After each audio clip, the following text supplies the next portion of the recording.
You know, we are always amazed at the variety of animals that they have at the Greensboro Science Center. Some cute and cuddly, others not so much, but still fascinating. I spoke with some of the keepers at the GSC about the infamous Komodo dragon, not for the faint of heart.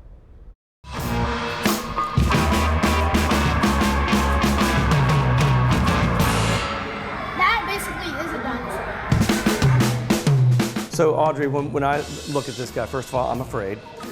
Because I've seen too many documentaries about how they hunt. But let's talk a little bit about, because one fact you told me earlier, you used a giant scientific word that applies to him. Yes. Tell me. So he is a parthenogenous baby. So that means that the female dragon, the mom dragon, laid eggs that were not fertilized by a male dragon, and he hatched. So he's an exact replica of his mom. Oh my God. And name? What's the name? His name's Hannibal. Hannibal, of course. Yeah. So where are they indigenous to? Obviously not Indonesia. Around Indonesia. Mm-hmm. And then they're hunting, the way they hunt, I just think this is fascinating. Yeah, so they do have venom glands and bacteria. So what they do is they bite one of their prey items and then they follow it. So if it's a big water buffalo, it's going to take a while to die. So they'll follow it up to a few weeks before it does. Because I've seen video of this, and they'll just like, let me stay back, right? They don't do anything once they get a bite, and so it just takes a while for that poison to go through the animal's system. Yeah, and then since the island is kind of dirty, the water is not the best, so then they get an infection. Oh my And so it's just the gosh. combination of everything that eventually takes the animal down, and they're right there.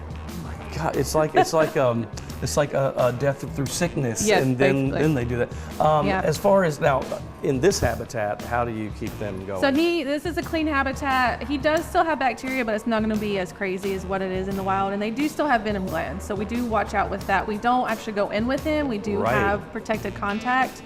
And then when you feed them, it's just they're obviously they eat meat, right? Yeah, So he eats a bunch of poultry, mice, rats, chickens, stuff like that. Perfect, perfect. Just like the New York subway. Yeah. He would do just fine in the New York subway. Yeah. How old, roughly? He is 4. He'll turn 5 this year. And their age expectancy in captivity? There's 20 plus, maybe. Oh, wow. Yeah, they're Very still talking about that. I'm just very glad that this glass is here. Oh, yeah. Thank you very much, Audrey. We appreciate it. You're welcome.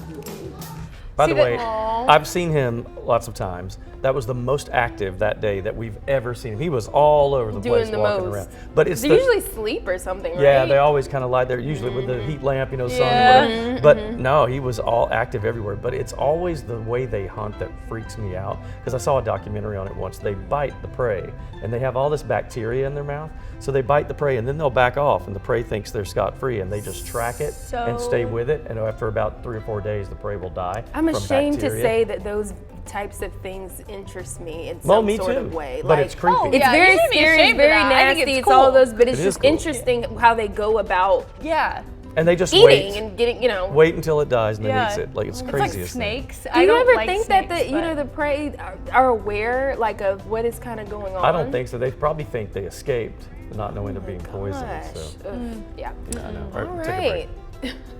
right.